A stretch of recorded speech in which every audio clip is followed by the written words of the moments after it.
Jeb Bush is in. Hillary Clinton is still in. Donald Trump may get in. And despite best efforts to recruit him, Pat Paulsen is not available to run for president, though some would say being dead for 18 years should not disqualify anybody in this election cycle. Time to tune up the political animal with former senior State Department advisor under George W. Bush, Christian Whiton, and from the Weekly Standard, senior writer Mark Hemingway. Gentlemen, I thank you both for being here today. And Christian, I'm going to go ahead and start with you on this one. Jeb Bush is in. Gee, what a shocker. We never knew it was going to happen. But it does seem as if what he is doing is, to the best of his ability, tamp down that Bush last name. I don't think that's possible, do you? No, it's not possible. And so much of what he is doing just reminds people of the bad taste that was left from both Bush presidencies, not just in the mouths of liberals, but also really conservatives were very disappointed by both of those administrations. And if you look at foreign policy, he first of all says that his brother, George W. Bush, is basically his lodestar, his guiding star on foreign policy. And if you look at that team, it's some of the very same people from his administration. And also this sort of flows over into domestic policy as well. The big things he's become identified with, Common Core, which is federally mandated educational standards, and amnesty, really are things that sound very Bush-like and not very Republican-like. Well, Mark, there's also the thinking process here that despite the fact that he's raised $100 million, or he wants to raise $100 million by the end of the month, and he's got a lot of very deep-pocketed people with him, that in essence, and this is the critics, that he is still a weak frontrunner, no matter how you slice it.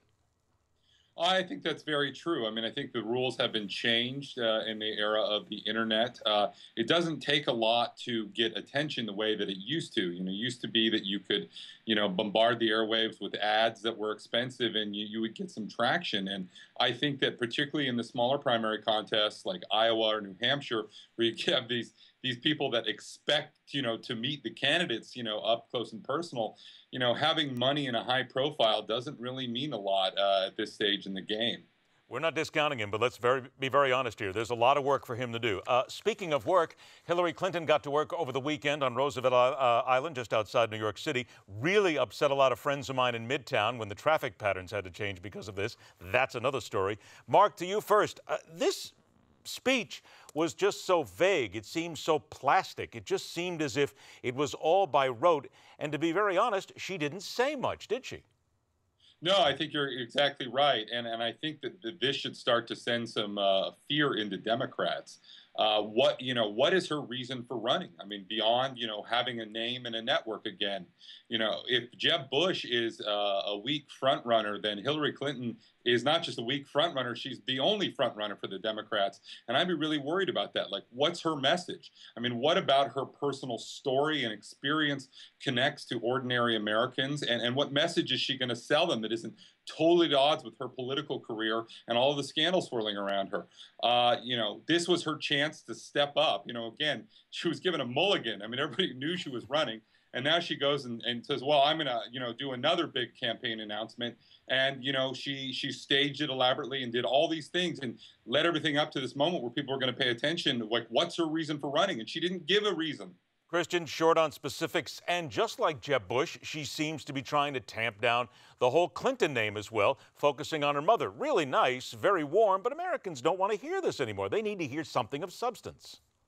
Right, and that tamping down by both candidates doesn't overcome the overwhelming sense of entitlement they seem to be conveying. Michael Goodwin, who writes for the New York Post, said that Hillary was famous for being famous, and that really does sum her up. She is very vapid when it comes to policy prescriptions, unless you want to go back to Hillary Care when she was First Lady.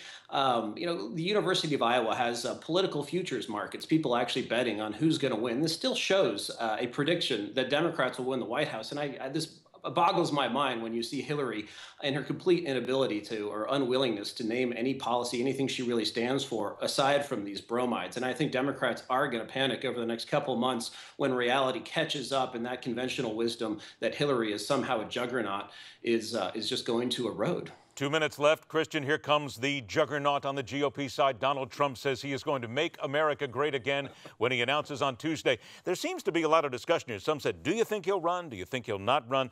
There's some people, I think, hoping that he won't run, that maybe he could do more that way. What do you think? Well, we've had our first black American president, so maybe we need our first orange American president, and I think that's the only case for Donald Trump. You better be he's a very celebrity. careful here, because if George Hamilton's PR people ever hear you say that, he will file a lawsuit. I don't think I'm surprised that Trump is getting in, because I don't think people really he doesn't want people looking closely at his economic background. He's actually not that great of a real estate magnate. He's kind of a bit player. His hotel in Las Vegas doesn't even have gambling in it because he's been kept out, and his big thing in Atlantic City just went kaput. So he's a celebrity, just like Ben Carson. And he's free to get in if he wants to. I just think it goes nowhere fast. 60 seconds to you, Mark. A final thought, and I'm going to change up a little bit. Carl Hyacin of the Miami Herald, whom I've been reading for a lot of years, says, would you trust Marco Rubio with the nation's finances? It's a pretty good question when you consider some of the things he's had in his past. Well, I don't know about that. I think what we saw with the questions being raised by the New York Times and some other reports about Rubio's finances being overextended in his 20s and 30s is that he's just like a lot of ordinary Americans in that regard. He seems to have pulled out of it now. Don't get me wrong, with knowing what I know about the Florida GOP and the various problems they've had in the past, maybe there is some real dirt there, but we haven't seen it. Simply to say that Marco Rubio was financially overextended at times when he was, younger, doesn't tell us a whole lot. Well, you do have to admit that $16,000 personal expenses on the GOP credit card is still going to come back to catch him every now and then. Of course. But that's what I was talking about with the Florida GOP. But these are not the questions that have been popping up in the recent reports in the New York Times. I do think we need to look closely at whatever any presidential candidate has done, including Rubio. But so far, the things that they've been focusing on regarding his finances haven't been substantive ones. We got a long way to go. Christian Whiton, Mark Hemingway, always a pleasure. Gentlemen, thanks so much for joining us. We'll do it again soon. Coming up next, we're going to head inside the Beltway for another week of arm twisting on Obama trade and a whole lot more. That's when the fastest 60 minutes in news continues.